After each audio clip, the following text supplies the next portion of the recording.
G'day, and welcome to Tinker, Tailor, Solder Fry here on the mighty Loading Ready Run Video Entertainment Network. Once again, broadcasting to you live from the palatial main Tiltio Studios here in beautiful downtown Victoria, British Columbia.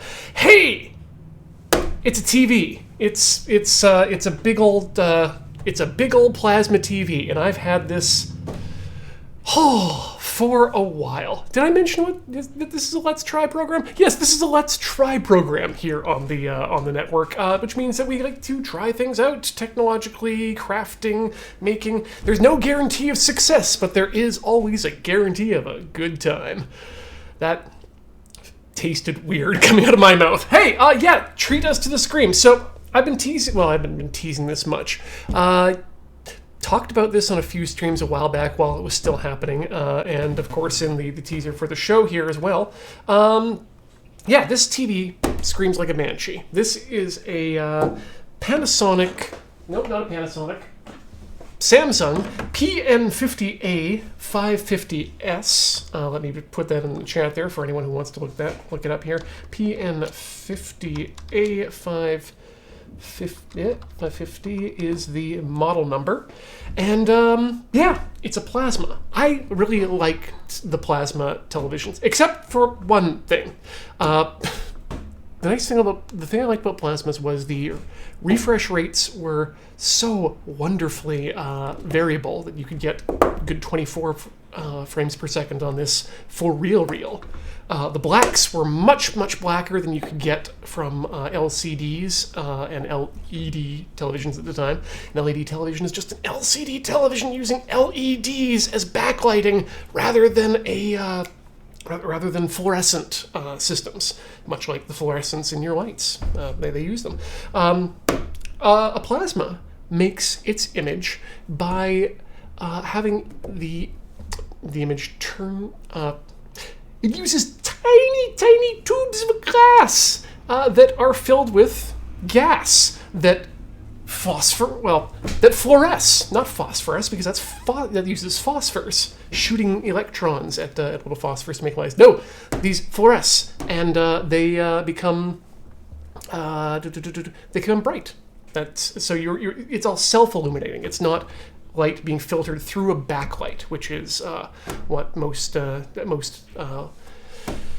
televisions use to make their picture. The TV Bubbles Unicorn is from 2008, so this is a 12-year-old television at this point, and it's real good. It was real good until it started making noise. One of the problems with plasmas, and we'll get to that, is that they're extremely heavy, again, because of all the tubes of glass filled with things. But let's turn it on and let's hope it does what it had been doing before. For someone was asking how much the TV cost, it was in the $2,000 price bracket range when it was purchased, I think. And it lasted a good long while. Okay, is it going to make the noise?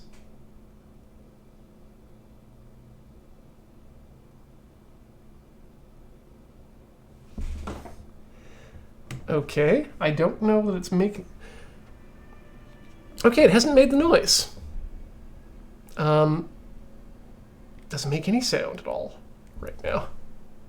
It might do it just because it's warm enough. So, what's happened with these TVs? Boop, boop, doop. Yeah, no, I was in the market for an OLED, did eventually replace it. They do get hot. Hot is not the problem, though. The problem is when something in this particular TV gets too cold. Specifically, there's a tantalum capacitor in here that tends to fail quite regularly. We'll get in there because we're going to replace this anyway. The static kills Twitch. Cool. Okay, so what happens is that this capacitor just goes off, and it usually goes off because of one of the power regulators next to it. What this causes, and what I've been wanting to repair out of it, is that it will cause the TV to just start going screaming like a banshee, as I suggested, and then the TV turns off. And it takes about 10 to 12 seconds of screaming, which is where the problem is. If it was just a couple yee and then it's done, be happy with that. No, it's 10 to 20 seconds of yee before the TV turns off, then turns back on, and it's fine. Usually there's some picture problems associated with that as well. Turns out, after a large amount of internet research, that it's a known problem with that one capacitor and that one power control chip on the board. So what we're going to do is we're going to change those chips, which is not normally a thing that people do, but that's what this show is all about. The reason it kind of pushed me into hunting for a new TV is what happened, because turning this on and possibly getting a noise complaint late at night was what the problem was. So I've downloaded the manual to get into this, which should at least help me out with the amount of what screws need to be switched and where. But let's get this on the table. Oh god, that's a heavy one. And then it needs to go down flat. Ow, ow, ow, ow, ow. My fingers. Okay. Let's push it along on its bezel. Whew. Heavy boy. This is absolutely not getting wall mounted when I'm done with this, because this is way too heavy for what it does. You want to put a blanket down? That was probably a smart idea. No, I don't. No, it's down now. It's down, and as long as we don't fuck it up too much, we're good. Any damage to the screen has already been. You know what? I'm going to check underneath just to make sure I haven't fucked it up completely already, because that would suck if I did. Okay. Screen is good. Nothing has been done to the screen. So let's maybe get a towel under there. I'll be right back to the left, and we'll be back with a towel.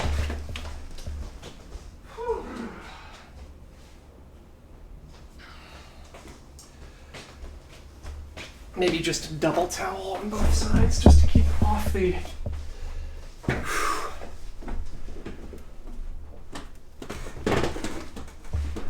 off the table a bit. Okay, there's one side down. Let's grab that other one. Whew.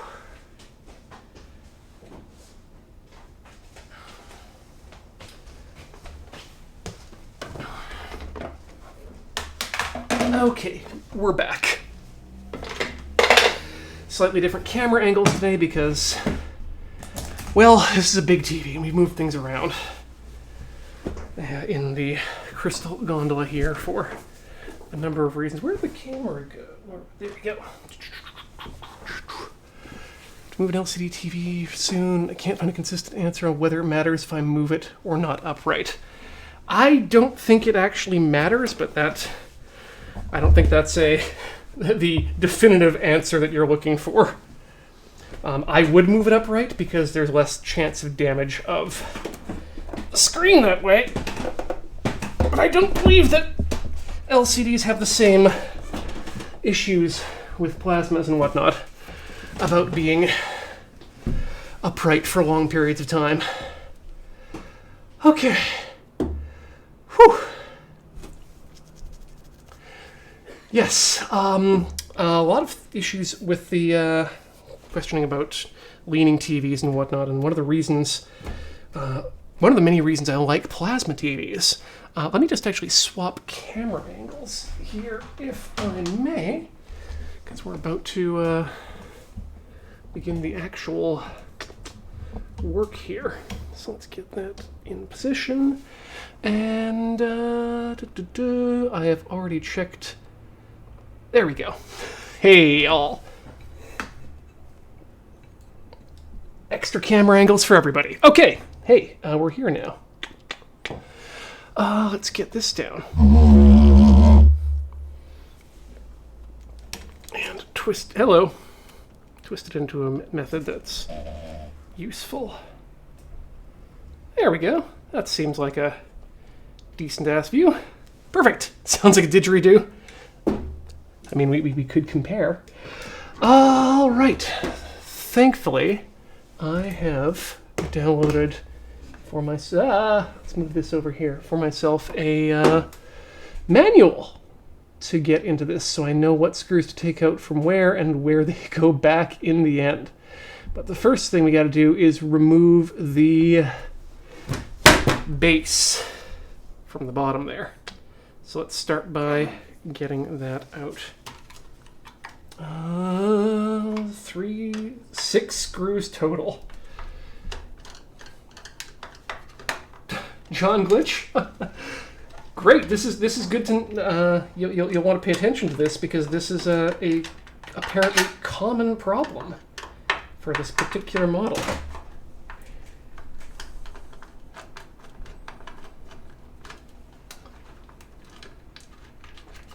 Yeah. Okay. 2 screws down there.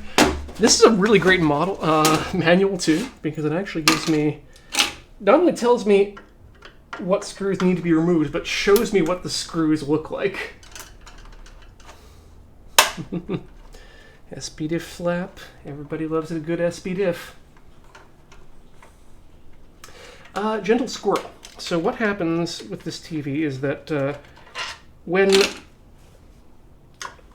the circuits on it, rather specifically when one capacitor gets cold on a cold boot, it tends to start screaming, making huge noises, powering off, and then restarting again until that capacitor warms itself up and gets itself up to a full 3.3 voltage. Dragonite, I would agree with that, yep.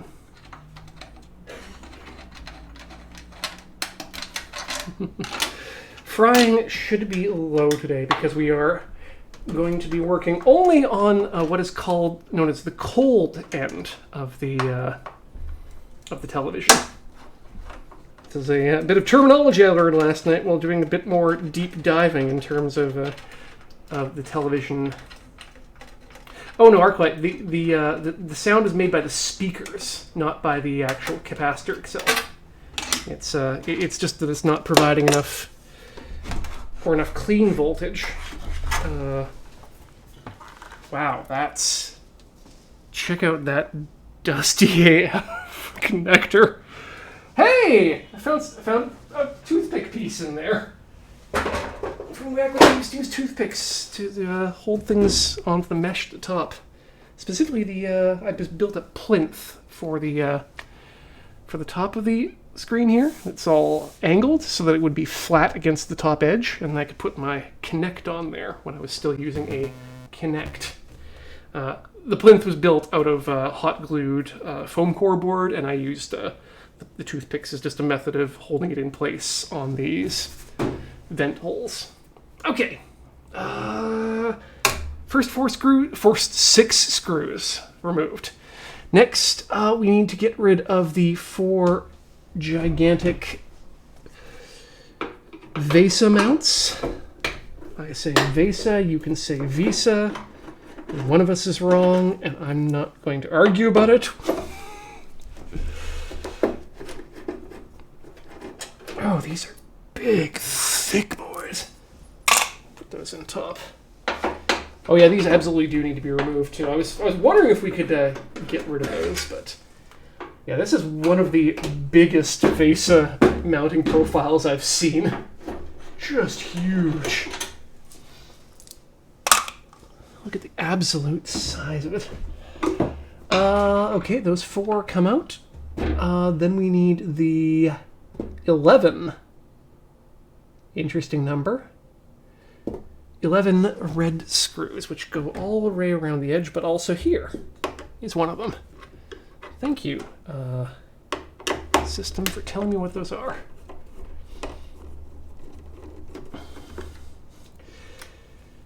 Yeah, I call them... I definitely call them VESA just so I never have to clarify myself. It's like someone I talk about the Visa mounts. People are like, "Oh, like the credit card?" No, not like the credit card. Like the monitor mounting standard. Do you mean Visa? Whereas if I say Visa, then people are like, "Oh, you mean the credit card?" How old is the TV? TV's about. Well, you know what? There's got to be a copyright or fabrication sticker on here. January 2009 was when this friend was put together. So we're looking at it currently in a 12-year-old television, which is good. I'd say it's pretty good for a TV. But honestly, I mean, for 1080p content, plasmas are still really good.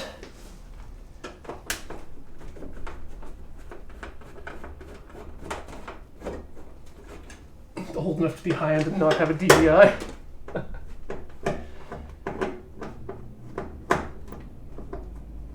How did I find out how to do this repair Bob the Ninja Goldfish? Through my furious Google foo. I'm a fifth Dan practitioner of internet searching.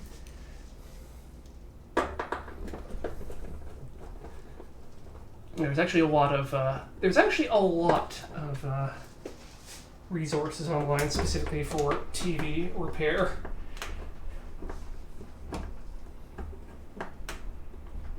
All right.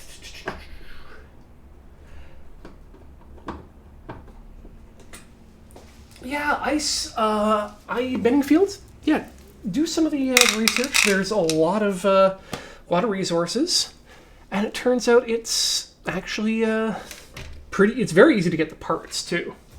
Just hit up eBay for that. Okay, now we need 4 small screws from here.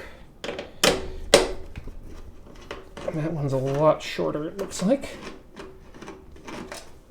Oh yeah, definitely a machine screw and not a plastic mount screw.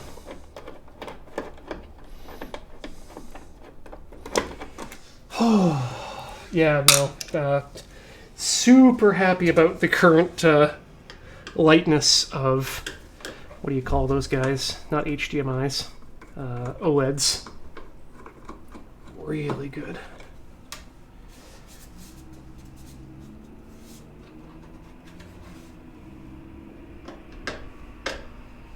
Oh, the Merricat, that's me. I had TV all the way through, or family had the same TV all the way through at the time I lived with them.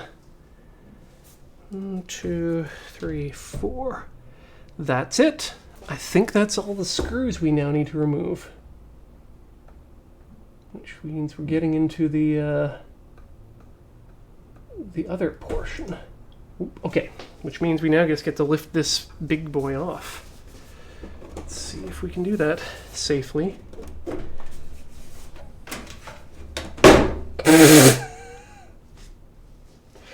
Right, well, fuck you then. Wow, that just came right off.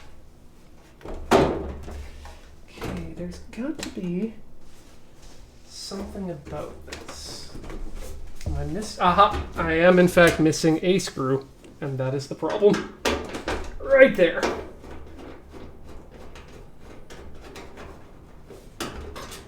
All right. Let's close that down. Now, okay, that comes up. There we go. Big ol' hunk of metal.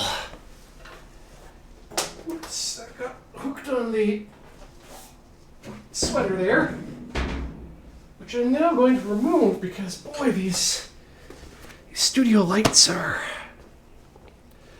bright. Let's have a look inside here. So we've got a bunch of cords inside, a bunch of things, but mostly what we're concerned with is right here. Come on, give me focus. Focus. Okay. Figure your life out, Brio. So, what we're looking at here, I think, is the control board. One of the control boards for the actual plasma screen itself. This appears to be... This is the power... Oh, let me bring you over here. All right. Is that a VGA input for testing? No, this VGA input down here is for VGA. That's just part of the board. Okay, so over here we've got, this is the power supply. This is the bad touch department. Not going to be doing any work in here, thankfully. But let's have a look at the capacitors and see what we can see if there's anything unpleasant in there, other than the ridiculous amounts of dust.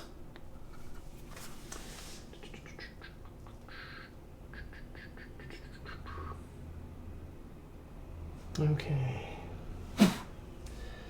Looking at caps, they all look fine to me. Not seeing any signs of problems there. I'm going to head on over to this board over here.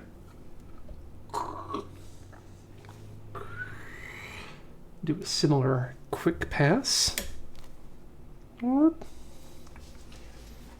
Huge heat sinks on some of these things, but considering the amount of voltage that you need to push in order to get a plasma TV to run.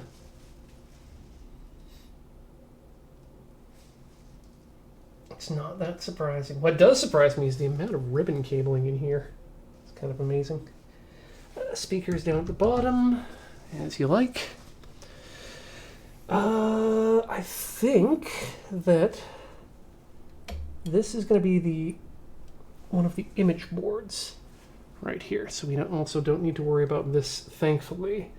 Which means everything we need to worry about is over here.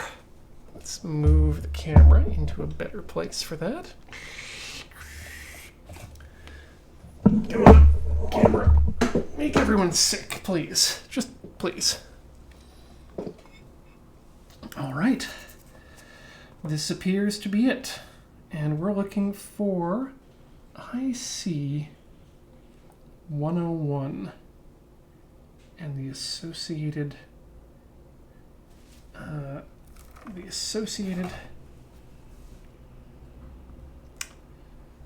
part. Ooh, I should move my view too. Hello, everyone. Okay, so now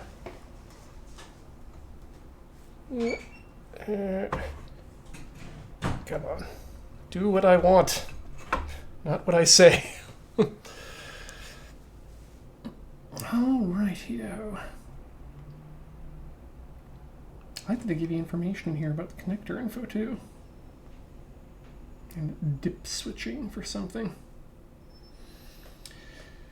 Oh boy. Oh boy. I think, I don't want to have to, but I think I might have to take this out to do what I need to do to it. Now I guess we just need to keep our eyes open. Okay, I found IC 108 down here. Let's see if we can... the antenna connector looks okay. Good to know. So it should be down here somewhere, I think. Unless it's on the other side. Oh, maybe I should just actually let you all see the parts, too, that we're actually going to be adding or replacing. Good, they're both still in their respective tiny cages. So get that. Okay, so we got this. That's the IC that's changing out. And right next to it is the little capacitor. So,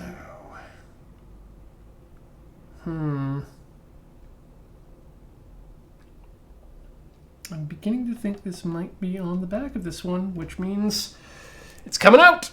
It's coming out. All right, this just lifts gently, gently. Whew, gently. Watch as it vomits a bit of dust. Okay. Lift that. Let's pull out a bit here just so we can get a bit more idea what's going on.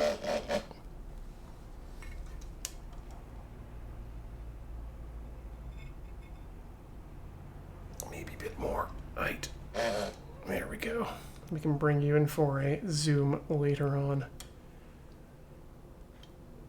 All right, let's get this out there too.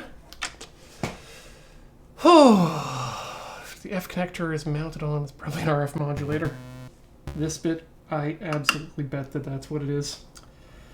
And then this comes out from here.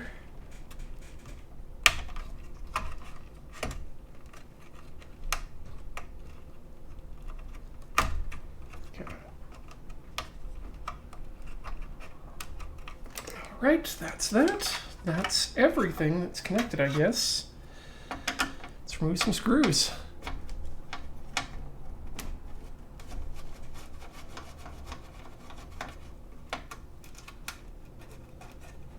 I should put those back where they belong.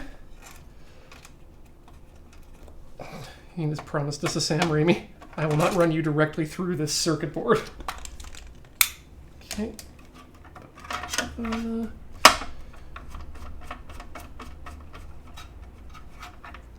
Mystic Man, well, the only way we'll know is by further usage of this device. And well, I mean, we'll know if we've messed it up. That'll be very clear. I'm just sad I wasn't able to. If you look back through my Twitter profile, I think I have some of my Screaming TV in there, but I don't know offhand if I did or not. There we go. Now that's out. Does this just slip away? Not easily. Not in a pleasant and easy manner. Well, that's okay. All right. Aha! This looks like this may be... Aha! This is definitely more promising. And I can tell you exactly where we're going here, I think. We're just going to do actually the work right here on the TV, because I don't have anywhere else to put this right now. But let's get in there.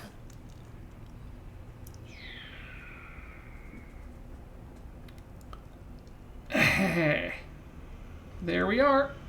Can you see it? Have you found it yet? How close can I get with this camera? Extremely close. Cool. Okay. So we're looking at this friend right here is, I think, what we're going to replace. And then this is going to be the cap that gets swapped out.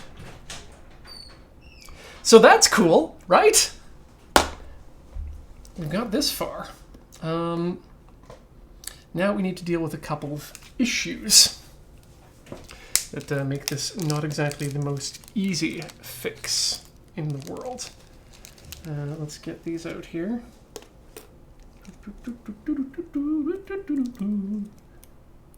Oh, what the heck is going on there? I've got some capacitors that look like they're kind of sweaty, but... Oh no, that's just glue. That's literal, actual hot glue that they've spattered on them. Good. So, you may think that this would just be a... Oh, you're curious about how tiny these are IRL? Well, this is my finger for reference. So these are not big chips at all. Just replace the board. You're wondering, it's probably time to solder, right? With our hands, like we normally would. Well, yeah, we're gonna get to that, but unfortunately, here's the thing about this chip here. 1 second, I just need to grab a couple things. First of all, refreshment in the form of Dave's beer, which is Phoenix Lager from the Phillips Brewing Company. Yeah, we're not going to use our hands because hands don't get hot enough for solder work. But, where is my... Here we go. These are better to point with and are going to become necessary in a second anyway. So, let's get the chip out of the box.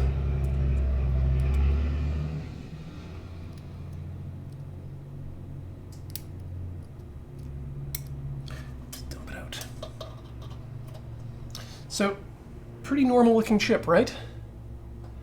The problem with it is that it's got a heat sink on the bottom. Which means normal soldering is not going to work for us here. Which is why I had to very, very quickly, 2 nights ago, emergency order a hot air gun, which is something I've kind of always wanted anyway. Which means we're going to have to get in here and blow. Yeep! You know what? I'm just going to put these right back actually in the bag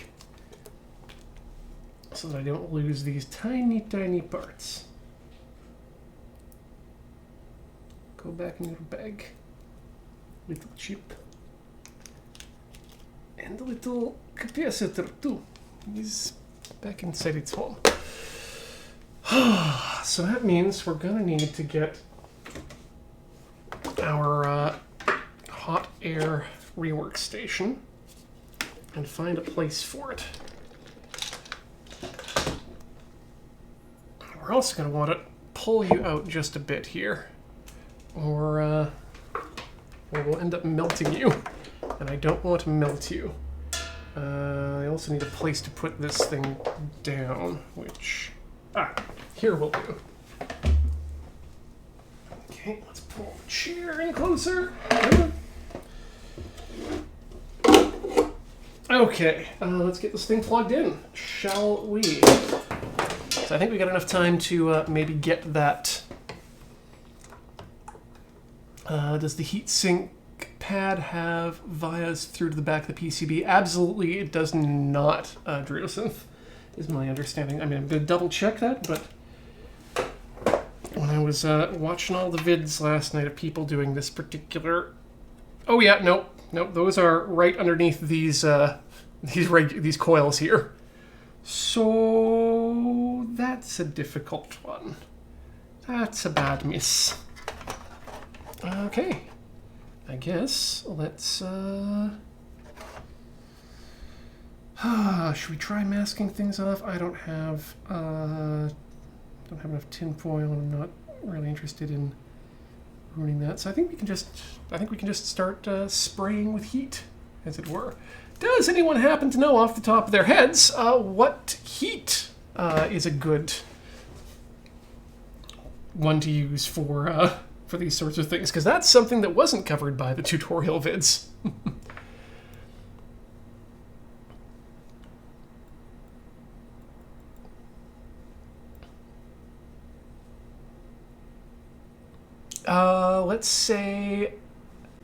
Let's say Fahrenheit, because it's actually not... Or no, let's go Celsius, I think, because that makes the most sense. And we'll see if that works. And if it doesn't work, then we can put it back to the other unit. I wouldn't that depend on the type of solder? I mean, yes, it would, slightly, but there's a certain heat that you can get to get pretty close to what you want. As Arclight has just said there. Oh yeah, the painting. Yes, hi, from Abby Howard's work. The normal Ian level of hotness. Kelvin for life, sure. Do I know where my bulb is?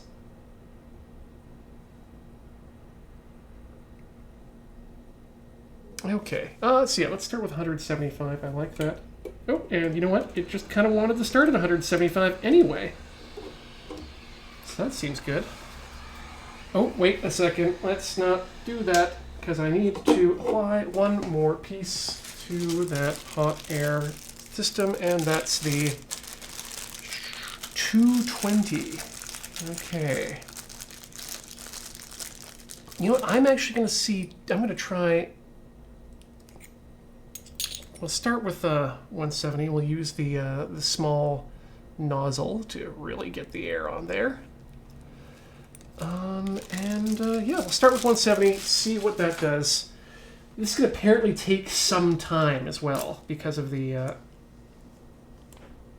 just because of the fact there's a lot of solder on there. So let's do it. Power on, 175. Maximum blowage.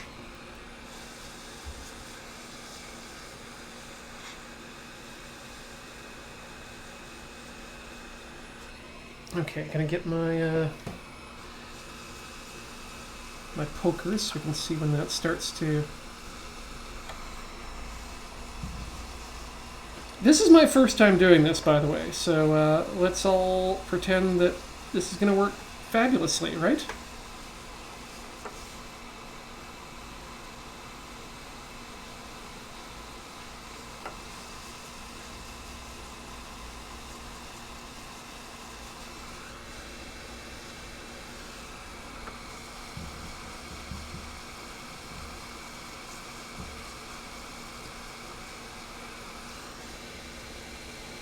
Sorry for touching the camera there, folks.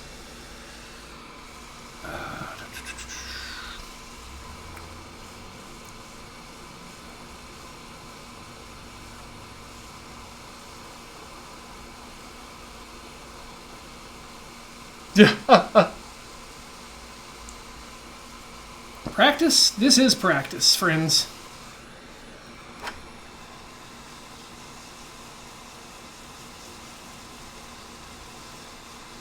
Okay, if you don't mind, I'm actually going to use this as an opportunity to adjust the camera position here as well, so that I can continue to do this in such a way that I have better access to what I'm working on. Okay, there you go. That should give you the position you need. Aha! And now that it's... that's the chip. That's the chip. So that...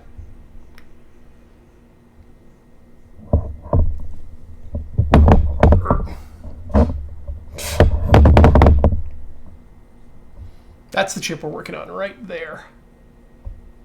Center screen. Oh, that seems just a bit too close to be able to focus. I'll have to really iron the legs and suck the solder off separately.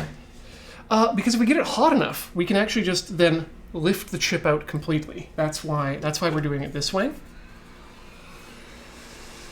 Okay, what I don't want to do is ruin pads or ruin the chips.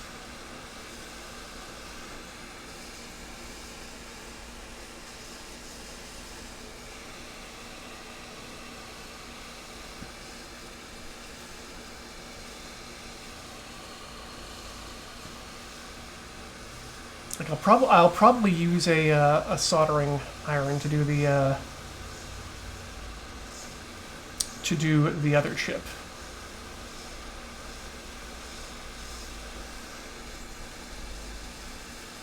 Okay, where are my tweezers? Down there. Gotta keep the hot air on.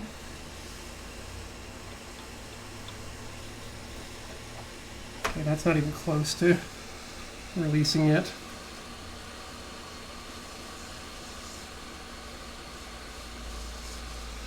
The nice thing is I can smell how hot it's getting, and I know that that this heater works because I used it to repair a drink ring on my wooden table earlier today.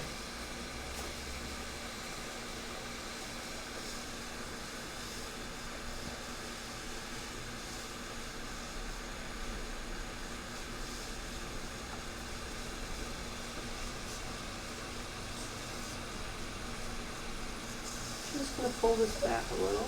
Yeah, go ahead. Hey, that's better for everyone. Kind of. Can you lift it a bit? It's currently at the edge of its focal distance, I think. There we go. Thank you, Corey.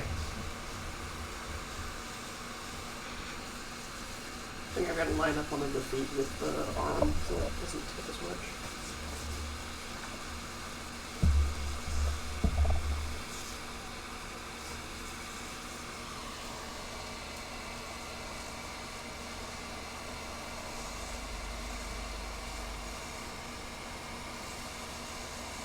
Yeah, you should be able to see when it changes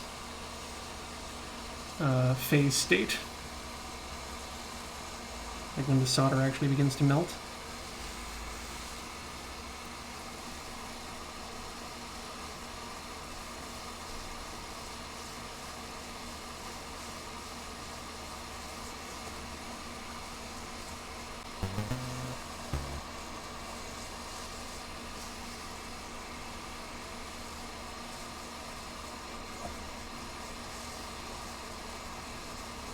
It's getting there. Yep.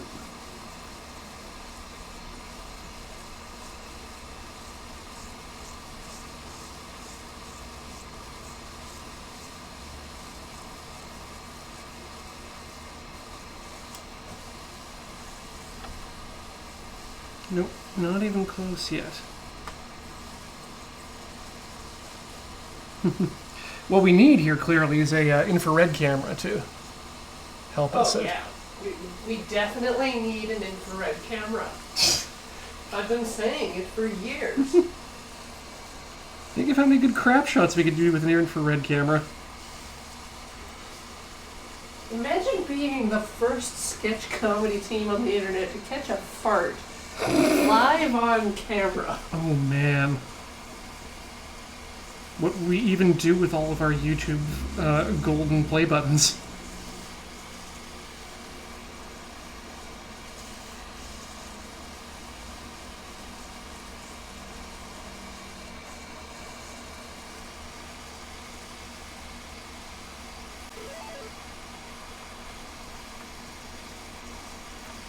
Not quite there yet.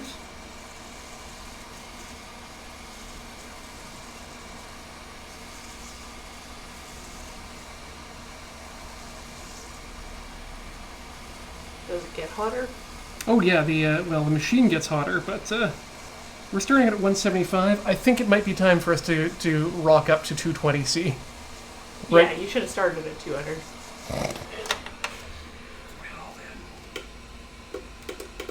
Thankfully, the system's very good at getting hot quickly, or at least changing the target temperature quickly.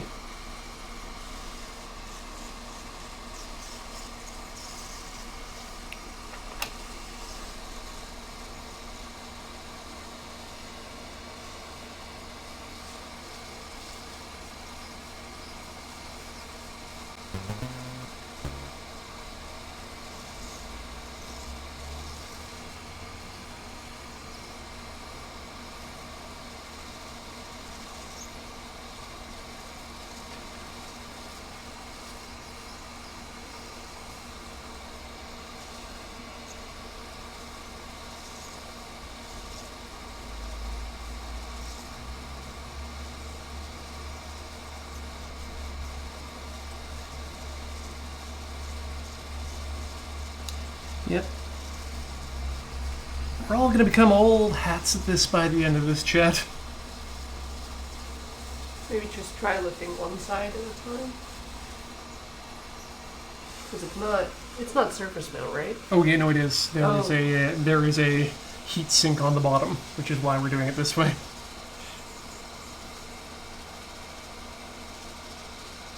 Which I guess is partially why this is so annoying. So we gotta heat the chip up enough that it's gonna melt the solder on the heat sink.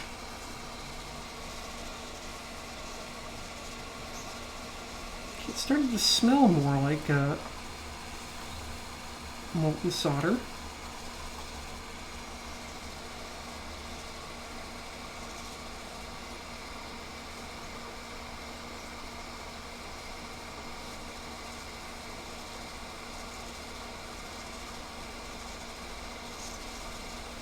Do you think there's maybe too much air movement? Maybe turn down the pressure? Well, it's like I'm not even seeing heating on the one next to it. I'm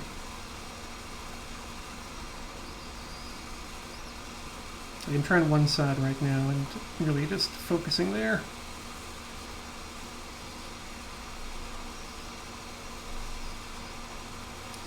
But again, the one of the videos I was watching, the guy was very surprised at how long it took to get this thing up to temperature.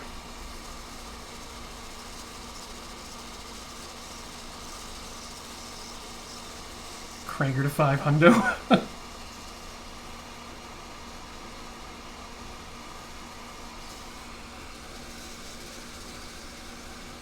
Yeah, it's not even necessarily a bad idea, but I think you got to be careful where you point it then. yeah. Oh, hold on.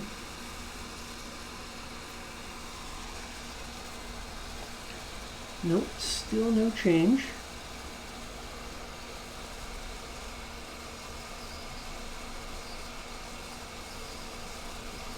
If you get really close, you can actually hear the sound of the sound of the air.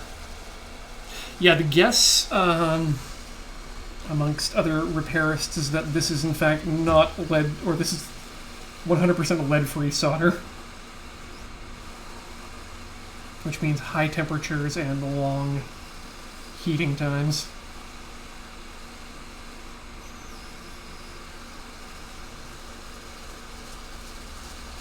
Hotter air and shorter for better. Yeah, again, desoldering iron's not going to help us out here because it's not going to provide enough heat underneath.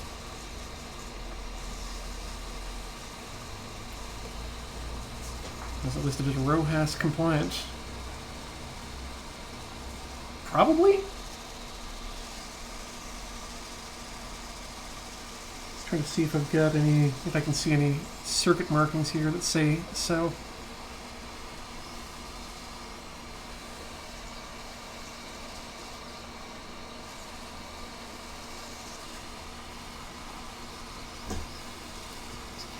See if that...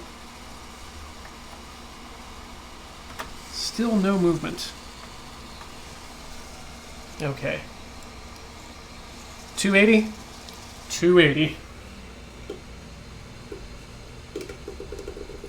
She can do 280, Captain.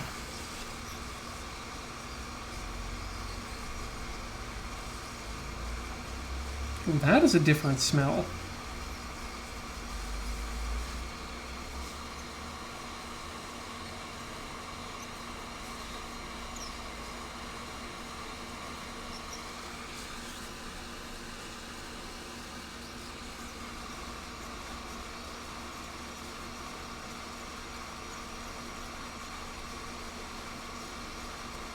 Yeah, I think I'm liking where this is going. Describe the nose feel? Well, this is definitely the smell of heating something.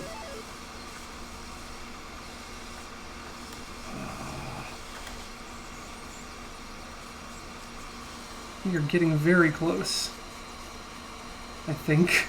He said, with no evidence whatsoever to support it.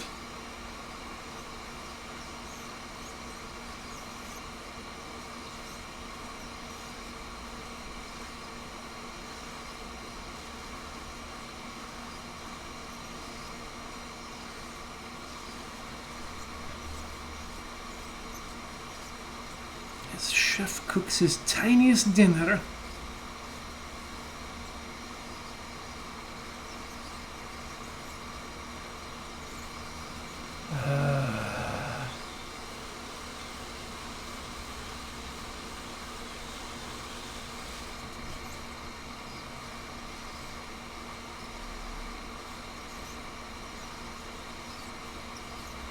I'm missing interesting ROAS information. ROAS.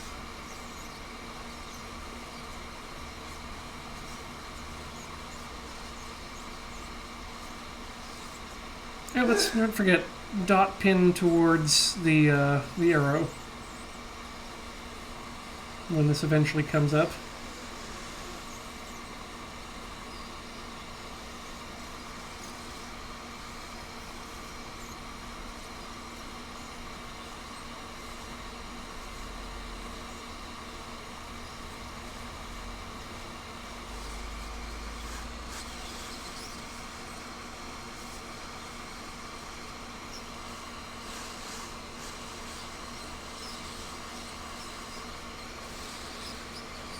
Need to make sure I'm the right distance away, too. You can hear the difference in the airflow when you get too close.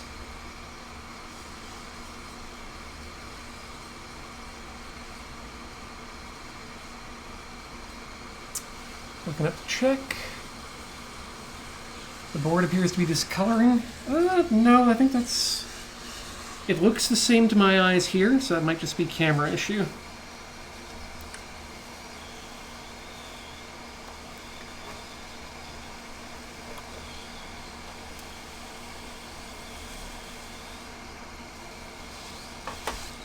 Still no movement.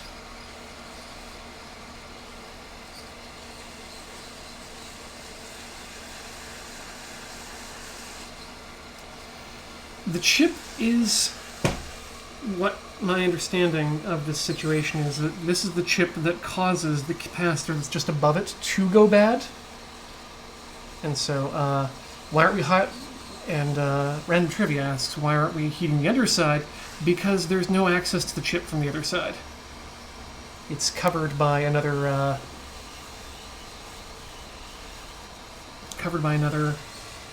piece. A coil, in fact. Yeah, not all circuit boards are through-hole circuit boards.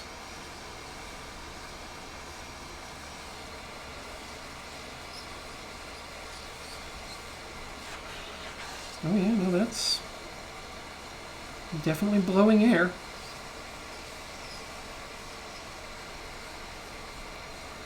Whew!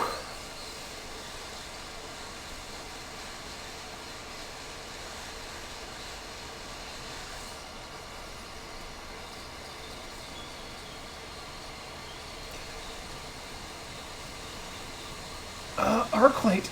So the idea is, I guess, we'll know we melted the pad when everything sinks down into the into position,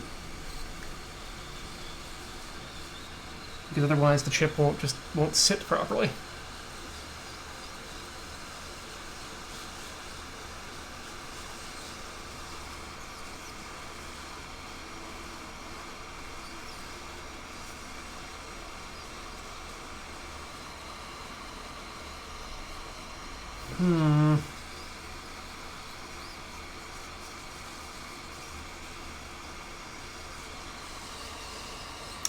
Bit disappointed that we're not in there yet.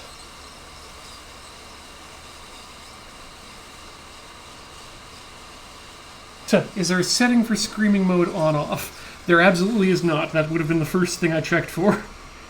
Also, just for those who may or may not ask the question, I have also checked to see if there was a firmware update that could remove the screaming, or maybe a hacked firmware to remove the screaming. Also non-existent.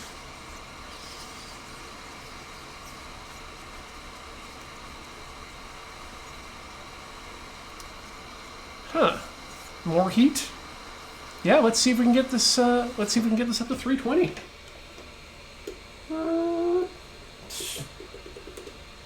Well, the display says it'll go to 320.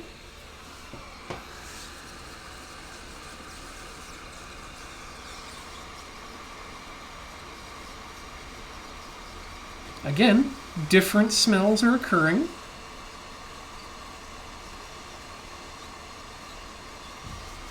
And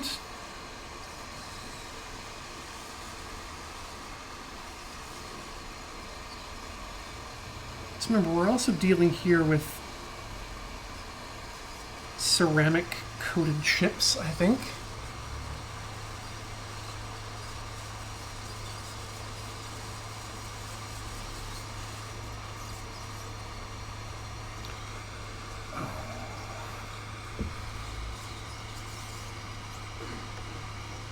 Aha! We did it!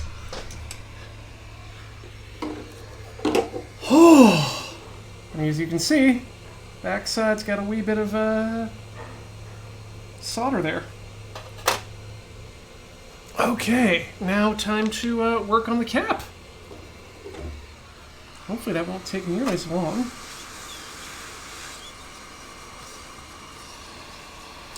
Shouldn't.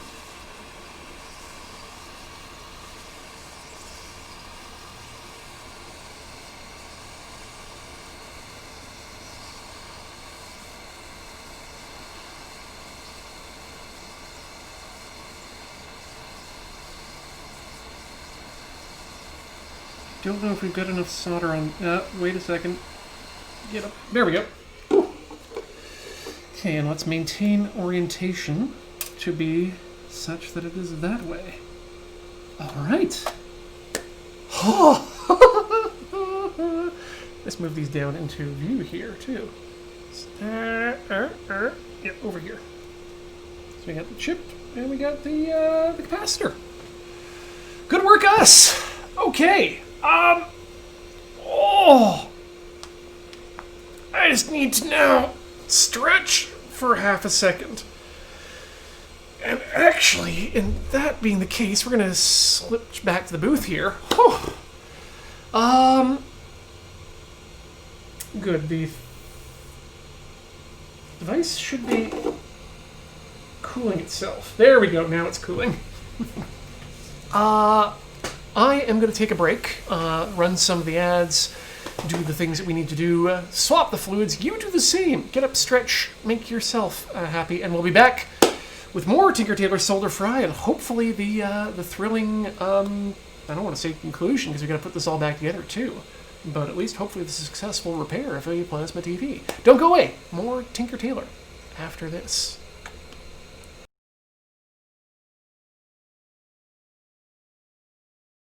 Hey, welcome back to Tinker Tailor Solder Fry here on the mighty Loading Ready Run Video Entertainment Network. My name's Ian Horner, and we are in the middle of a repair of a Panasonic oh boy, the P5550NA P5A5. I put it in the chat earlier so I wouldn't have to do this. Yeah, there had been issues with audio and video distorting themselves and a little bit of power cycling, perhaps due to a 3.3 volt control chip and capacitor. But we have desoldered the offending chips and are going to attempt to re-solder them just in a few minutes. And Ian okay, Ian M perfectly fine. I'm just having to look inside the TV right now because it's really interesting in here. It's looking at the big steel rack bars that hold this thing up, and it's an impressive sight. Good engineering, Samsung engineers, and that's not something I say often. Yes, Samsung. Sorry, not Panasonic. Definitely is Samsung. So we've got our new friends ready to go here. I'm going to try at least, I'm going to try and use what little solder we've got left on the pads and heat sink you, because I think that's enough to, I think that's going to be enough to make the connections for us. In which case, let's start with the IC. Why not? Where did it go? This is a phrase you never want to hear yourself say in this sort of thing. Yeah, I like it when Samsung makes products for other companies to use as pieces for their work. Samsung is a brand, not my favorite, but that's neither here nor there. Let's have a look at our chips to make sure that they are the same friends as we thought they were.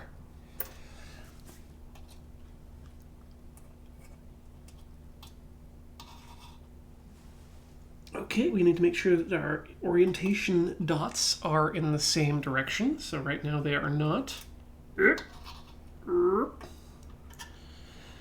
we want it to be like this. We want it to be like this. Such that the orientation dots there and there are in the same position. What I am going to do, though, is add a large amount of flux. As he looks over to the chat and sees Dragonite say, if you don't have flux to add, do not try to reuse the solder as is. Absolutely not. Thankfully, I do have flux to add in my handy-dandy nail polish bottle. So let's add some flux to that area, and let's also hit the bottom of the pin too, but let's just give that a nice coating there. Oh yeah, just open it up. And then, you know what, let's use our tweezers for this. Clean up those areas.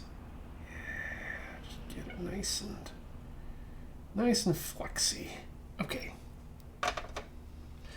And then let's place this friend. Two-handed, braced-handed, because my arms are not nearly as steady as they used to be. Okay, get it in position. Now apparently we may see some chip walk. That'll be fun to see if that happens. Alright, let's... What is flux? Just a little rosin dissolved in something? No, there's also heavy acid in there, from my understanding, and a few other things that make it a fun little chemical.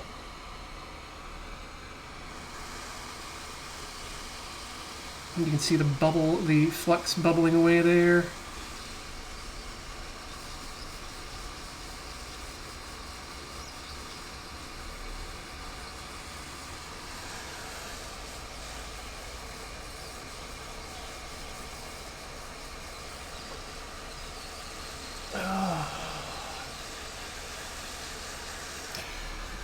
Electronic flux doesn't have the same heavy acids as plumbing flux. I thought it did have some of the acids, though, in order to cause it to... in order to allow it to clean contacts.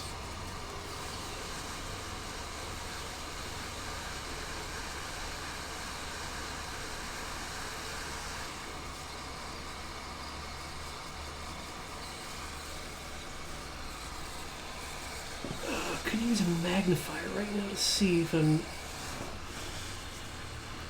melting things down, but...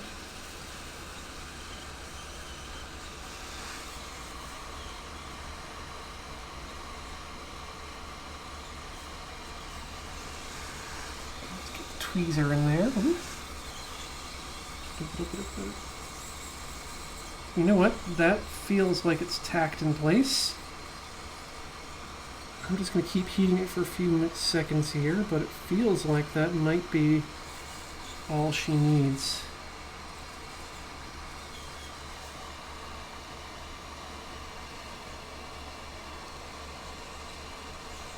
Gonna let it go for a few times here, or a few more seconds, just to make sure that we've got the any solder underneath also melted away.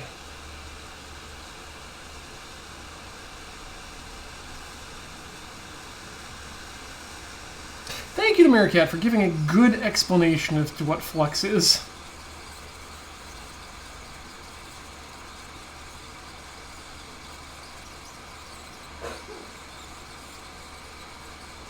Alright, let's leave that there where it is.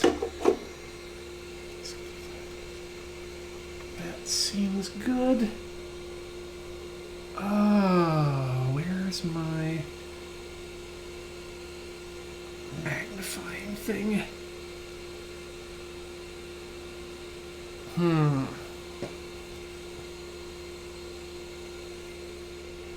This is a DC to DC converter?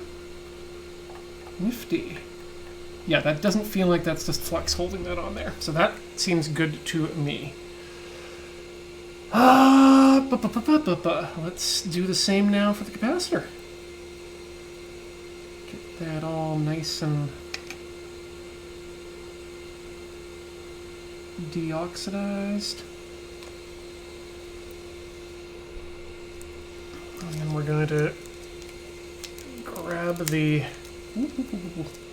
I mean, we're technically just adding heat right now to things, so this is kind of like cooking.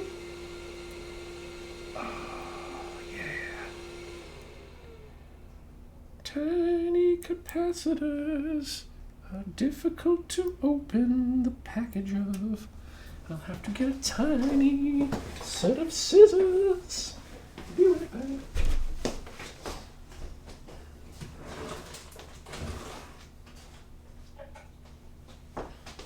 Okay, I don't have tiny scissors, but I've got regular scissors.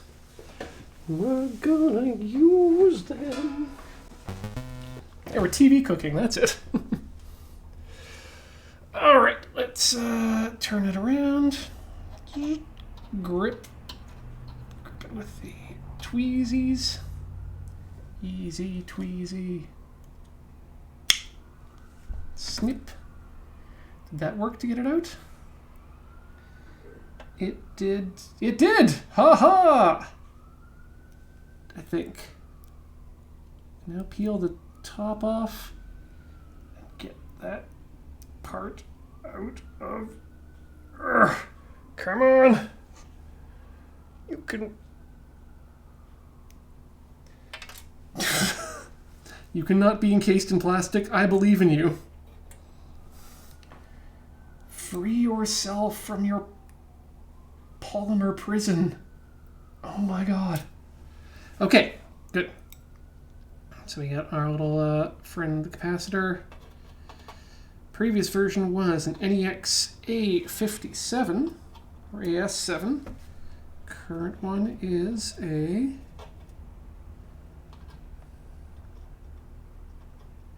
cannot read that.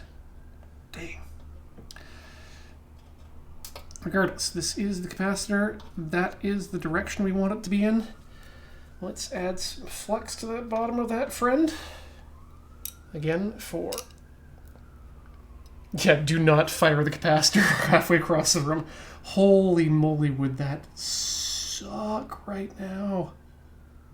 Okay, a little bit. Do not thin your flux.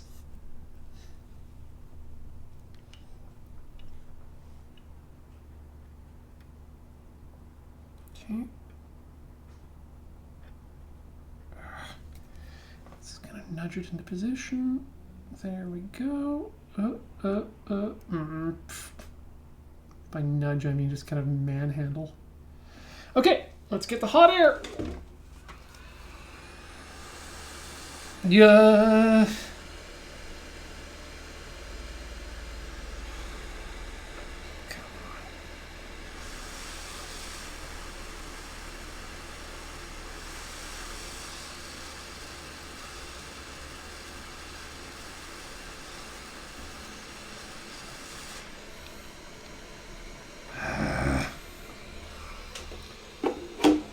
This is going to be a bit more difficult than I'd like, but still going to work. Okay. Get down there. Now get in position. Okay, hold you there. Okay. And now we're going to hold this down with the tip of the soldering iron. Get that. Nope, it's already in a position. God damn it! This one might be easier to add by hand, but still gonna try for the SMD.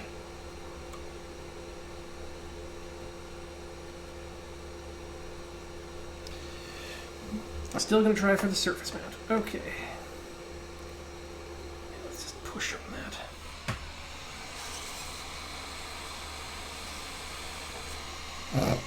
Nope. It's already out of position.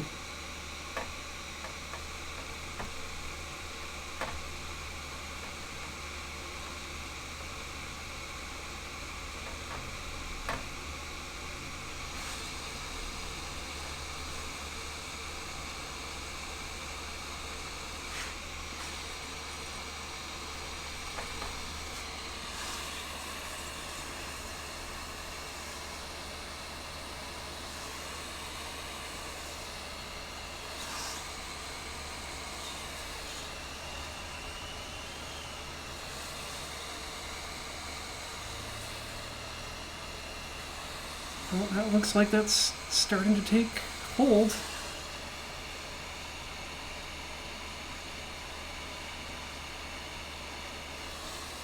Yep, I think I just saw the solder dissolve on one side.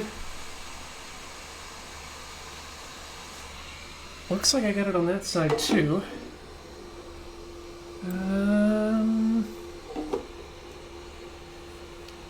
How does she feel? She feels on there. Okay. I think we're good. I think we're good. Whew. Okay. Let's, I guess that means that now is the time for us to test it with a multimeter. Yes. Now is the time for us to test it with a multimeter. Now, can you even do continuity across capacitors? You should be able to, right? Board's looking a little toasty. What you're seeing there is the flux. A thing to do would be to clean the flux up, because that would be a thing to do. But it's not. We're not cleaning this flux. I mean, I could clean this flux. It looks a bit loose. I mean, it looks off kilter and maybe not completely on there, but I feel like it's there. Anyway. Hey, hey there, Blinky boy. Which is the one that we need?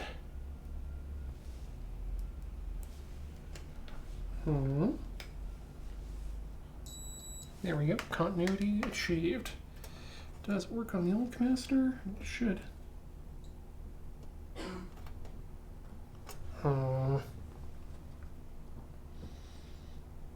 Camera focus. Yeah, it's the camera is focusing.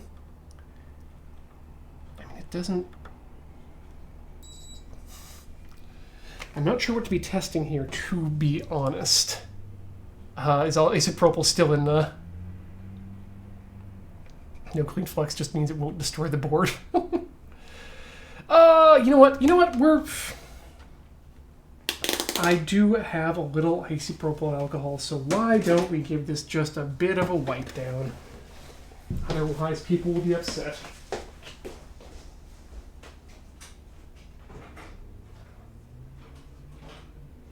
Okay. 70%? No.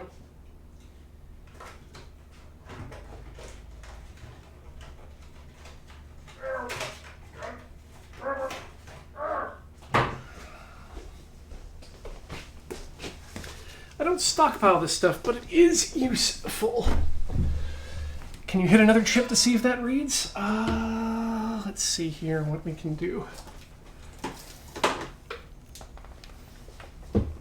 C102 should be pin 2 instead of IC101.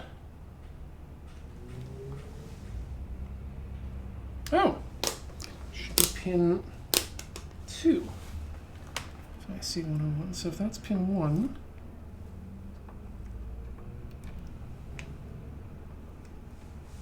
maybe that's not pin 2. Is that pin 2?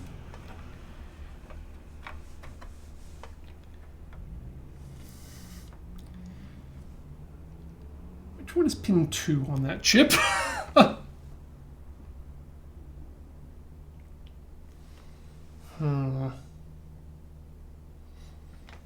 Does my meter have a capacitance measurement option, I don't know that it does. I don't think it does here. No, we've got variable voltage, we've got direct voltage. I mean alternating voltage. We've got ohms, but no capacitance reading, sadly. Pin 1 starts in the lower left by the dot. Aha! Counts up counterclockwise. So yeah, so this is pin 1, and this should then be pin 2.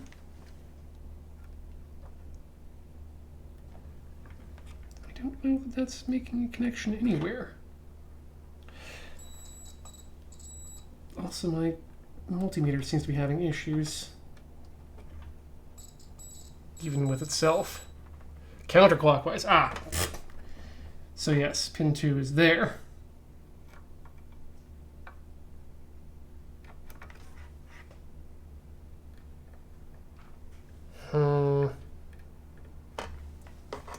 Not sure what we're looking for here. But...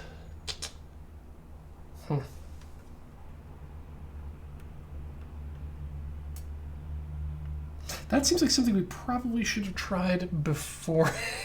And to see the C102 positive also connects to TP107. Okay.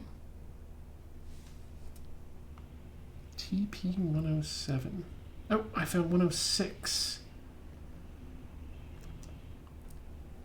Where's test point? Oh, test point 107, right there.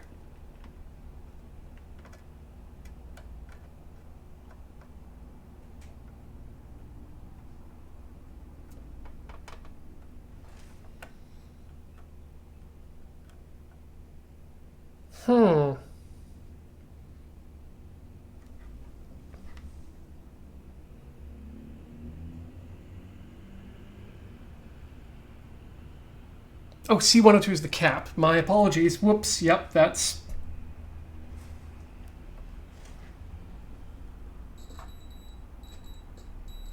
Okay, that's a good one. That's a good sign. So, okay, at least that's something. Let me just get in there and clean the board, too, while we're at it. Let's just do that right now. Happy about that. Okay. Fresh bottle of isopropyl. The good stuff.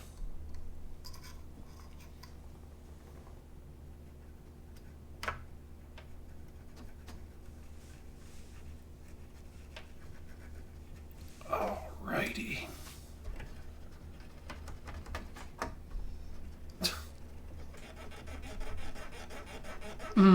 Good sound. Chat. This is much easier to do when you're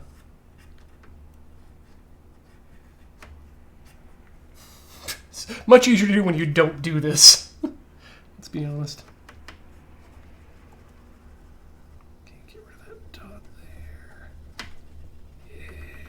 Yes. Cleanliness in all things.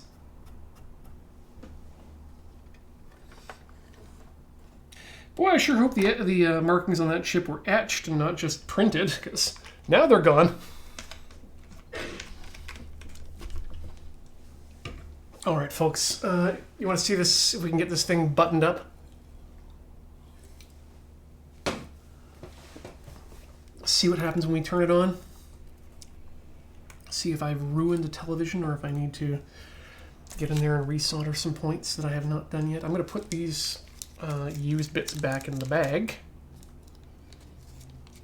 Hopefully we won't need them again. Ever.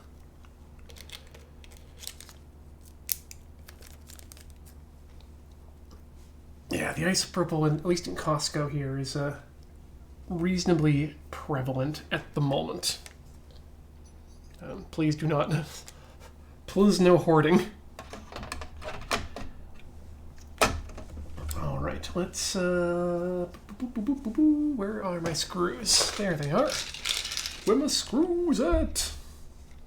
Let's... Ooh. Hey, folks, big tip for you here. If you are going to decant your flux into a makeup bottle, make sure that you put the cap back on all the way. Focus. Focus.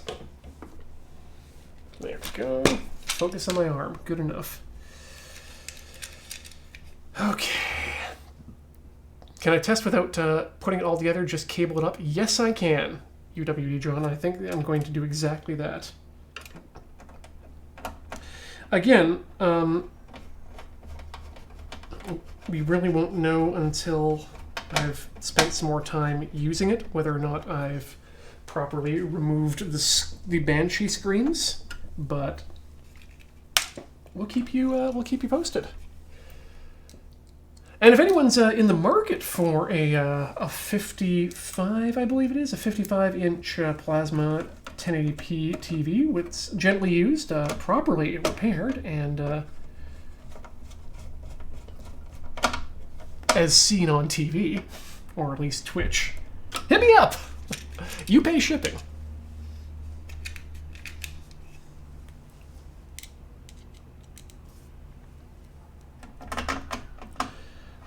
Now, I remember when they were clearing out the last of the Panasonic Kuros, the epitome of 1080p television experience, with none more blacks, and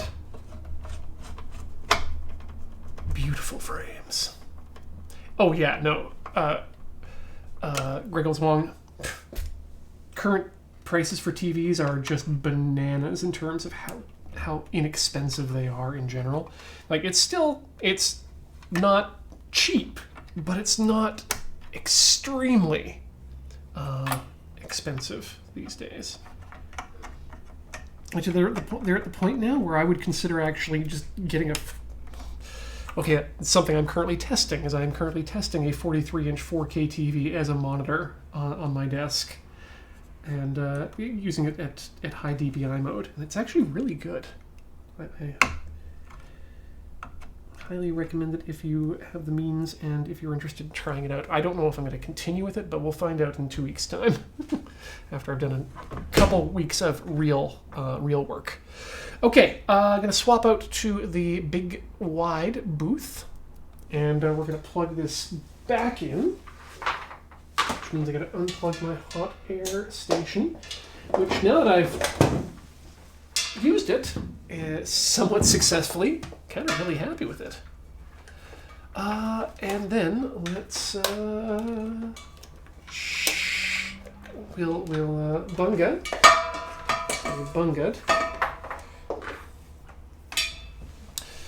We've chunga. Okay, now this is where we have to be very careful not to actually touch anything on the inside of the TV, because we are now live. And let's shakalaka boom right in their faces. Where's my... Okay, that turns it on.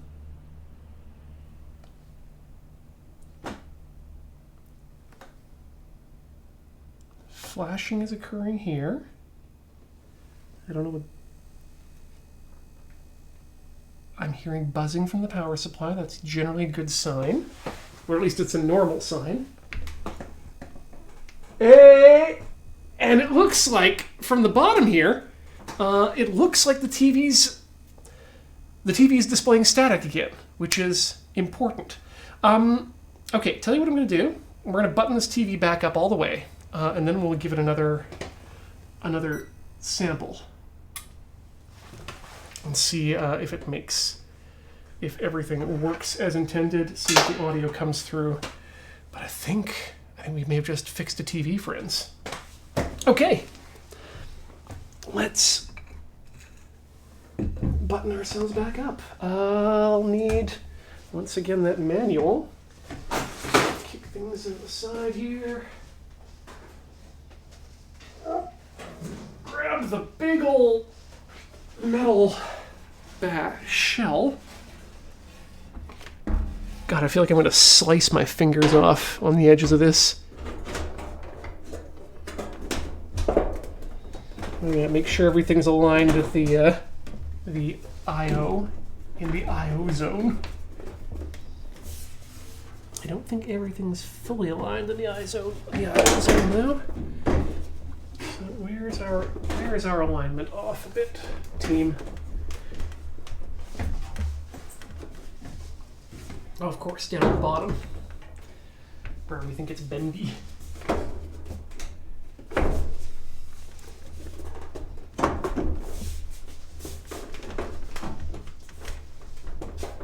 And along the edges too, I suppose. Something's feeling not quite right here. Try the TV by streaming loading ready run. I can't! This TV is too old to do smart things. The smartest thing it does is turn on most of the time. Okay, I don't like this. Let's try taking it in from the bottom this time. Is it smart enough to connect to a PC? Oh no, you can definitely connect PCs to it. I just can't. We don't have extra. Do we have extra cables? Yeah, I do totally have an extra cable. You know what? I'm going to make this show itself to you. And then you'll all see. Then you'll all see. Aha. It's the bottom edge that wasn't in where it was supposed to be. I think this side is good. This side is good as well. Okay, yeah, that's right up to the edges, right up to the screw edge. Up to the screw edges there. Okay, nice and clean and no caffeine. Screws. So many screws. Okay, let's start with the small screws. Smallest ones. These ones go in places that are here. These the. How do you get? No. Wait. What? What's going on? Screws. How many blue screws are there? 4. Why are we missing a screw already? Why are we already missing a screw? Oh my god. How did this happen? I put them in a thing. Okay, well, I guess we're just missing a screw then. All right, machine screw goes here. I know that for a fact. And there's going to be another one down there, but there's importantly one here and here. So those ones will keep there. Wow. A loading indicator just to change inputs. That's bizarre.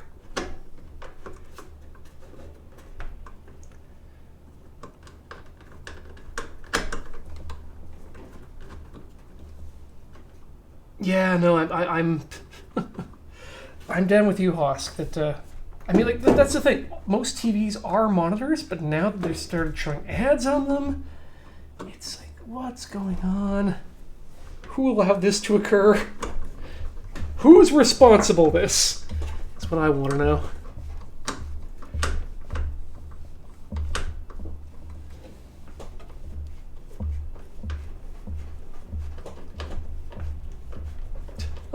Bob Ninja Goldfish, you did miss part of a fix? Uh-oh. I hope I didn't strip that one out.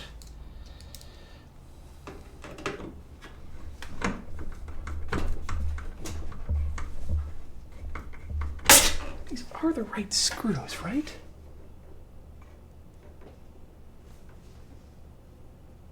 Yeah, they're the right screws. I'm going in the right place.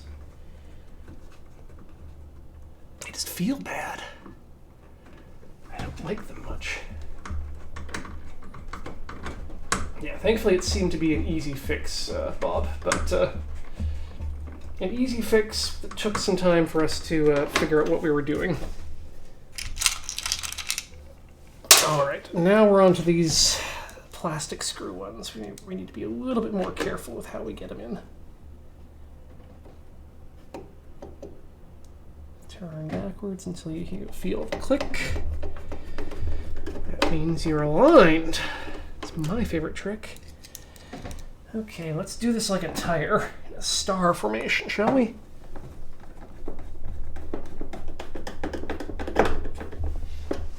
Yeah, the resoldering went really quick because we'd managed to dial in the temperature.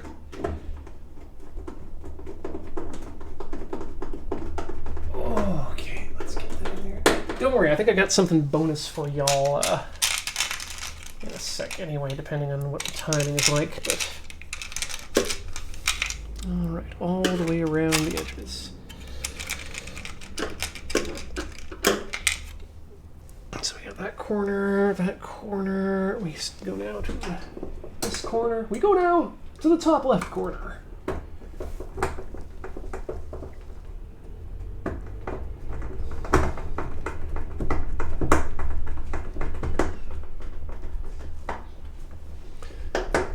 Step 1, end the stream. Step 2, watch the VOD to discover where the missing screw went.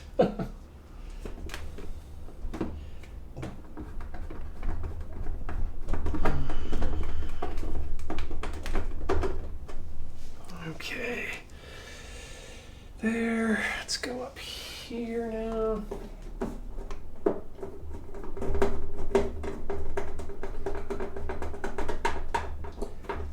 LD4K.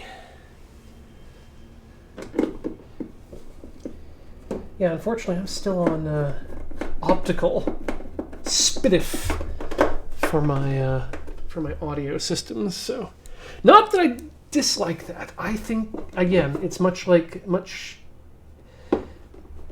TVs have gotten too complicated now. But I try to be too smart. There's something about SPDIF audio that makes me happy with how simple it is.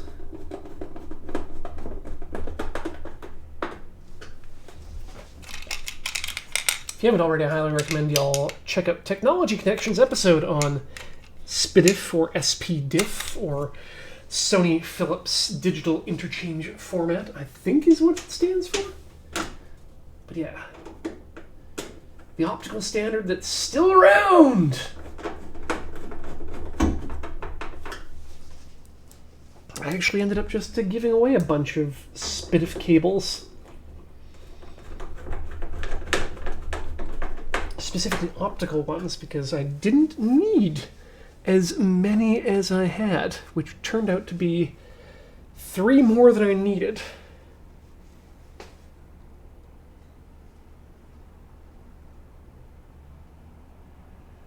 What in the hell? 1, 2, 3, 4, 5, 6, 7, 8, 9, 10. Okay, 10 is right. 11, 12?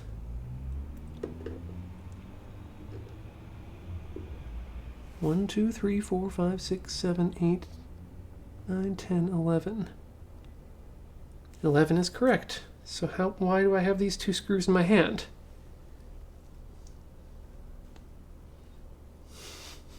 Where did they come from? Who owns this bar? Ah! Why do I have more screws than I need?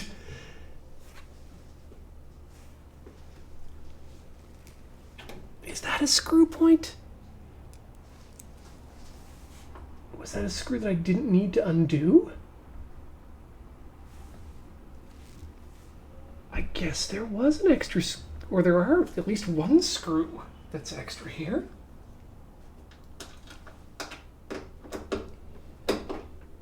No, that doesn't feel right.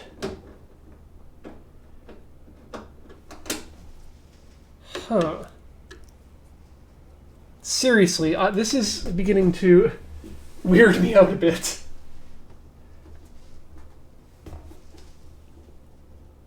I don't like that I have extra screws.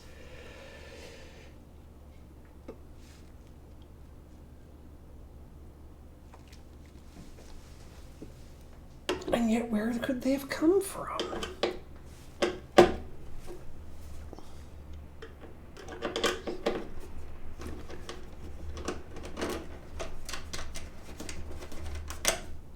This is a very different... Okay, hold on.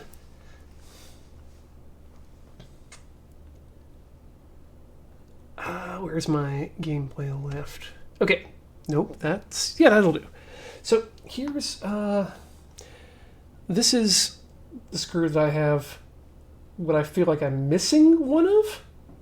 And these are the screws that I have too many of. And as you can see, big difference in terms of machine screw versus what would be a wood or plastic screw. So machine screw, definitely you want it to go like somewhere like here, where a machine screw would go. You know, places that that incur stress. But I remember putting all the screws that I took out in this bucket. And I also don't know where these other two plastic ones go. Because they're not even marked on the system. Unless these are, unless these were misplaced the first time around. Which seems unlikely given the way that these holes feel. So, I don't know. I'm just going to hold on to those for later. And hope. And hope. There's people thinking it's the base. Well, no, because the base has all these ones here. The base only has 6 screws. 1, 2, 3, 4, 5, 6. And that's it. And there's 6 holes there. And that's for a machine screw. That's not for a plastic screw. Did I accidentally put some machine screws into the plastic? I don't think so. That one's right. Okay. That one's a correct style. I'm just going to walk around the whole side. Okay. Correct screw. Good.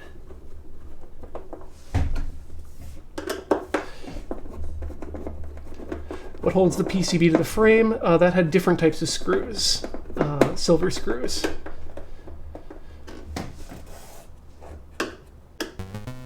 This one is also a plastic type, so that's good. This one is... You know what, I'm just going to put these... I'm going to put the machine ones away for the moment. Machine screw there.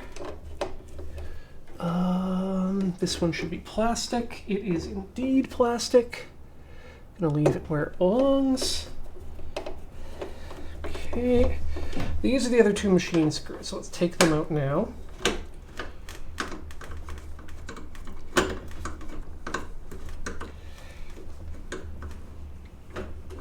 Yeah, you can tell because they take more work to screw in. Okay.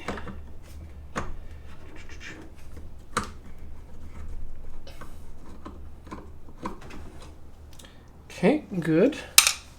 Let's keep looking here. Yeah, I don't want to accidentally pop this entire TV just because I left a screw inside. But that said, yeah, we're about to get to the point, Franks, where we're going to move on to the screw it. Okay, that's right.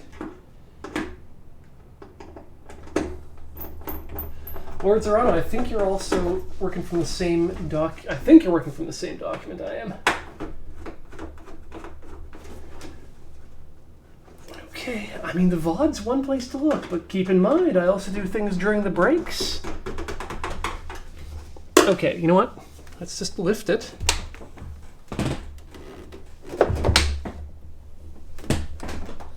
There is no screw hiding inside.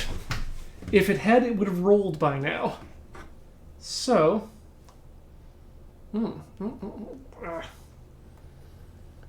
I may have just had a metal sliver in my hand. Ooh, I think I may still have a metal sliver in my hand, finger. Well, that's going to be something I need to deal with off air. It's fun. Okay, let's continue buttoning this up with the 3 screws that we have left here. These definitely need to go here and here. We need one more. This screw's not even on the list. I don't know what it's for. Time for an ad break in silver care. Yeah, you're right, actually. Friends, we're going to take a short break, and then we will be back to finish buttoning up the TV. And hopefully we'll find a place for all the friendly... Where's the camera? There it is. All the friendly screws that we have out and about. Don't go away. Bit more Tinker Tailor Solder Fry after this.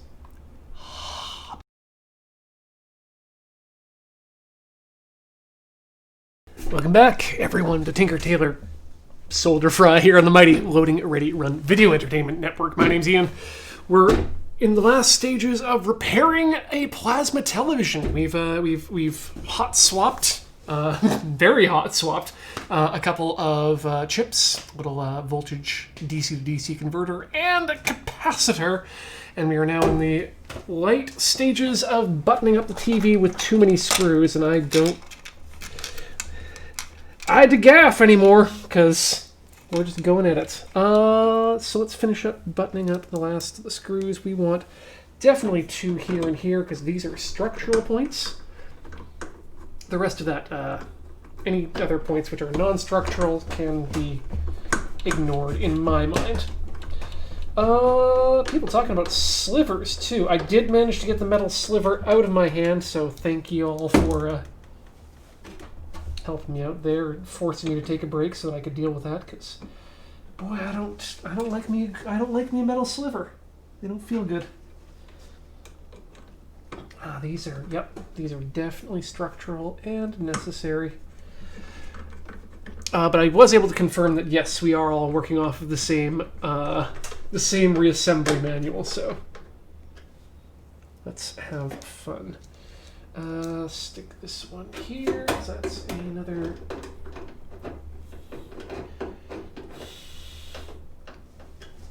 I'm really kind of not upset. I'm just disappointed in oneself. Why the hell don't I have all the screws I need? And why the hell do I have 2 more than I don't need? Anyway, let's put the big ones back on, because those are big and fun. Chunky. Wait, let's give you all a good view of the chunky. Let's go back to the booth. Use my big boy screwdriver for those. Now these are the ones that are the most structural, because these actually attach to the load-bearing points on the back of the TV. Basically, every other piece of screw doesn't really matter here. These are the important ones. At least these will always be the important ones. Screws are overrated. Would one prefer bolts? Is that what you're getting at? All right, let's get this filthy display back in. Filthy base. Because as I've said before, this friend is probably too large to properly television mount. Okay, how go in? And also, which is front? Does it matter? I mean, it does matter, that's for sure, but... this way? Yep, that way. Just like that. Super Mario Brothers Super Style Show Super Mario Brothers Super Show style, just like that. These are good and long because they just go right through and end up in sections there.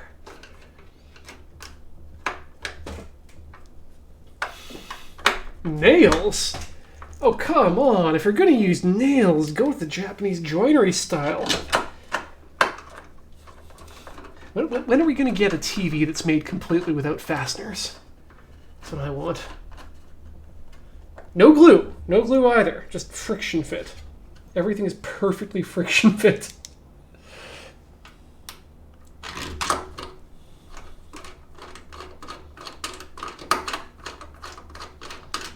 You'd think in a country like Japan, they'd want to use things with... They'd want to use more fasteners, especially when you've got a country that's, located where it is on a fault line and is essentially trying to find its own resonant frequency.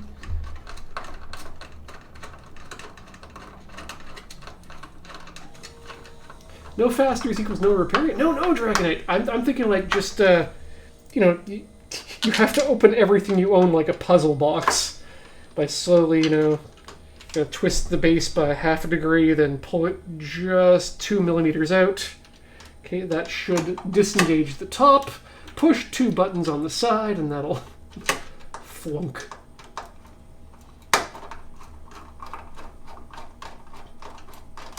I mean, Lady D-Cat's got the right ideas. You never need to repair something if it never breaks. Design with entropy in mind. Which will happen first? The heat death of the universe or a failure of one of my products? I'm gonna aim for heat death. All right. Slide it back. Don't slide it back too much. Weird. Okay, you know what? Let's just do it this way. Whoop. Oh, there we go. This is very heavy. Oh. Let's move that towel over. Base all on the towel. That way we can shove it over so I can still sit down. All right. Let's jam it in. And sit down. Where's the remote control? There's the remote control. Let's turn this guy on.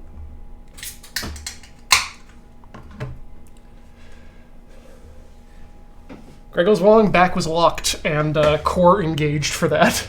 That was all knees and hips. Okay, so that's good. Nobody likes, as we've said, static, so let's, where's something I can go to make sound happen? Actually, you know what, let's go to the tools. Tools? Nope. God, I don't know how my menus work anymore. Let's see what happens when we, attempt to, exit, menu. Antenna is not. Let's go for the air. Let's auto program. Let's see what we can get here without an antenna attached.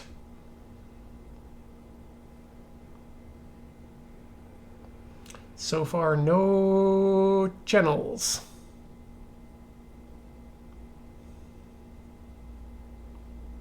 No channels.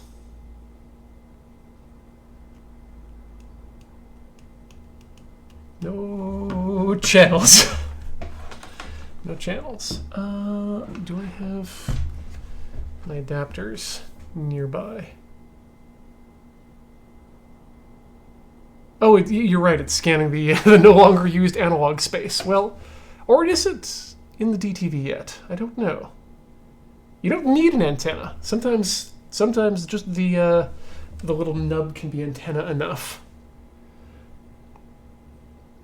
We'll find out in just a second. But I think we're hosed here. If you can give me... Oh no, this television absolutely does DTV. I was ecstatic to find that out back when there were more channels. Let's try that again. But give me half a second to get an antenna.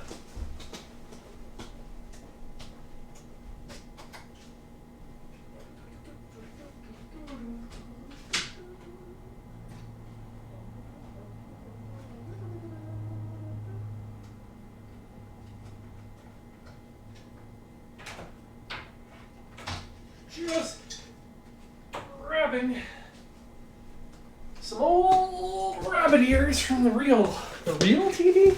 The currently in use television. Let's see what happens when we get these all connected. Ugh, I hate threaded coax. BNC or nothing if you're gonna do coax. This is the worst connector ever designed. It never threads properly. You never know when you've got a positive connection. Just all around terrible. Threaded RF coax, get bent. That's my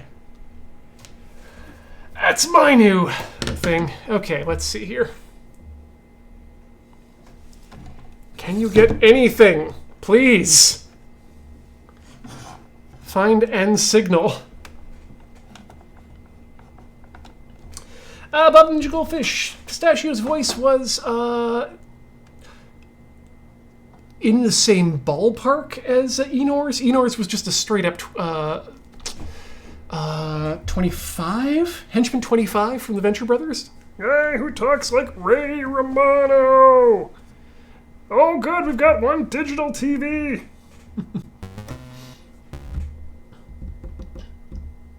Oh, yeah, no, sorry. The F connector. God, what's the one that requires that's not threaded, that just kind of hangs on the end of the threading? That one's even worse. It's not making any... It's not making any noise that it isn't supposed to, so that's good.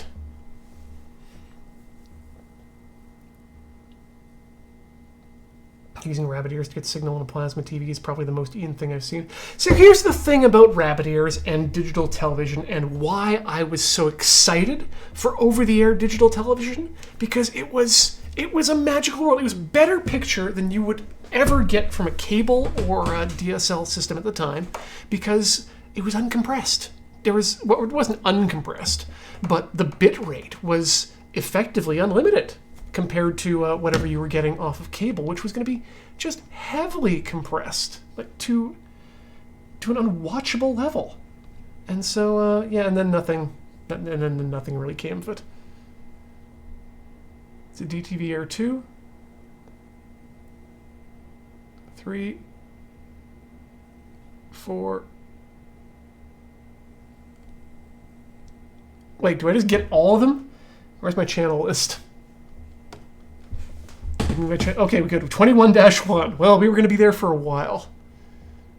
C-Nuds. Oh, Fyodor Dostoevsky says, the mystery of human existence lies not just in staying alive, but in finding something to live for. And I need to apparently change my audio because that's what's going on. Wow, so the best that we could get was the Christian station. That's interesting. Okay, audio. Mode. Nope, that's not audio. That is audio. Mode. TV speaker. On. Stereo, English, true surround, equalizer, customizer. Okay, back. Back, return. Return. An all-powerful, all-loving God. The real question we must ask is, what is his purpose for mankind as a whole, and for me specifically? Well, for me specifically, I'd like to say that my purpose is to entertain you through the magic of technology, repair, experimentation, and playfulness. And hey, we got a working TV, friends! This can hold so much entertainment in it. Boy, we got 18 minutes left. Do we want to... You know what? Rather than trying to stuff extras in, I'm going to hold on to this next bit for what's coming up in 2 weeks' time, in a fortnight, for our next Tinker Tailor, which will be the creation... Or it's going to be more of a build stream. We're going to build and review a human scale float table, which just arrived today. So that's going to be a lot of fun when that happens. Thanks so much, everyone, for joining me tonight for this show. It's been a lot of fun, and it's been... I always enjoy doing it. I always enjoy having you here with me, and boy, do I love this show when we get to actually succeed at what we are doing. Not Keen or Able says, yeah, what a float? Sorry. A float table is a sit-stand desk. That's Human Scale's brand name for them.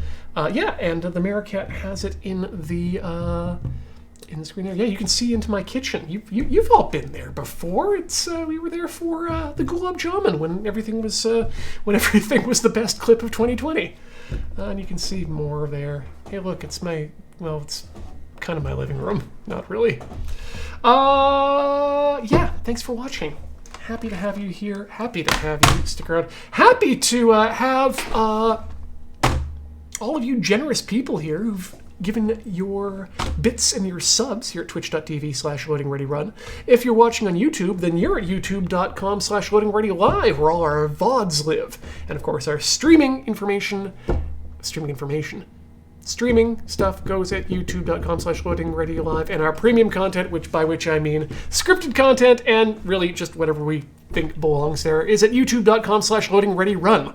That's the YouTube page for loadingreadyrun.com, which is our homepage where you can find everything we do, including links to our schedule at /live, links to our bios, all sorts of things. A lot of us do streams outside of this here. Mine's at tilty.house.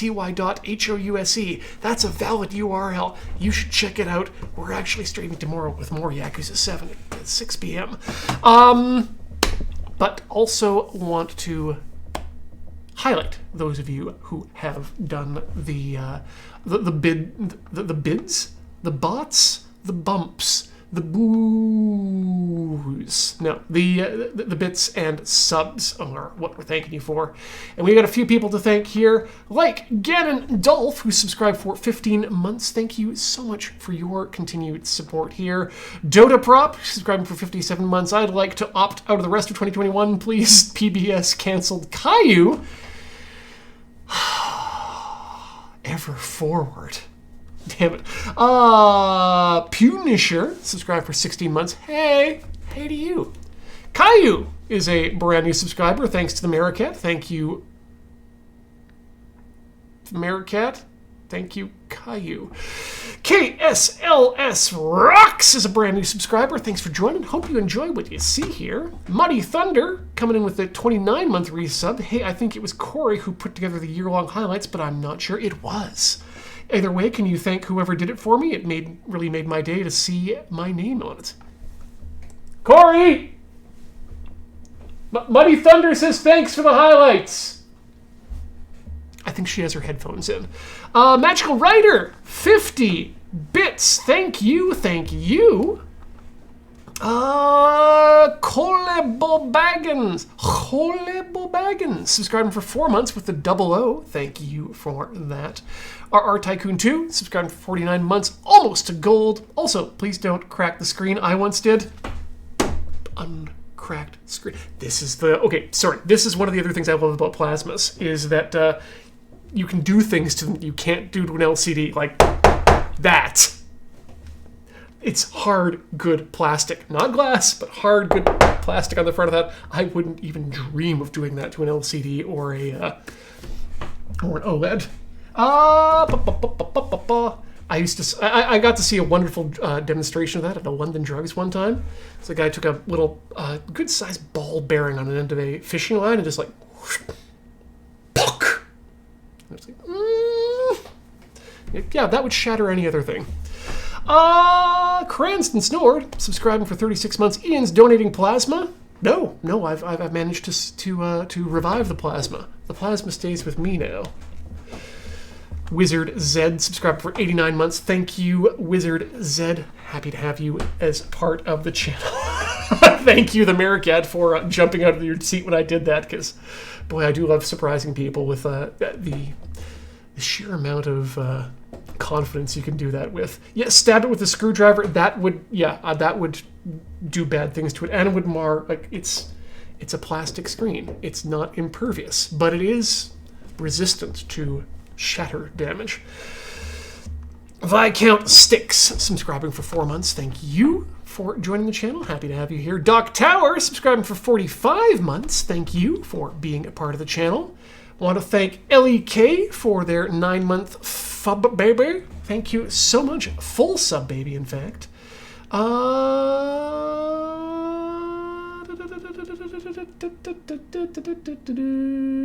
Snake Ace subscribing for 30 months. Thank you for that. Xantos69 subscribing for 300, not subscribing, sharing with 300 bits for the fart cam. Guess we gotta make that happen now. Max L Silver subscribing for 29 months. Not a metal sliver, but close enough. Thank you for being a continual part of the channel. Ood, or UWD John subscribing for 24 months. Good to see Ian back at the electronics. Never left. Arcodus subscribing for, or dropping 287 bits on us. Thank you for that kind donation. Slopoptimus, love that name, subscribed for 45 months. Nice round number there. Catherine the Pretty Great in with a 60-month sub. Holy moly, 5 years. It's a lot of years. Thank you. Cirrus Moon subscribed for 17 months. Thank you for your continued support. And Zed Arthen for the 46 months. Friends, those are our subscribers for the night. I have closed the window, so we are done. Thanks so much, everyone, for joining us. It's been an absolute pleasure to host this show for you once again, and we will see you in a fortnight for the table creation. As we say every time here on Tinker, Tailor, Solder, Fry, ever forward, never learning. Thanks so much.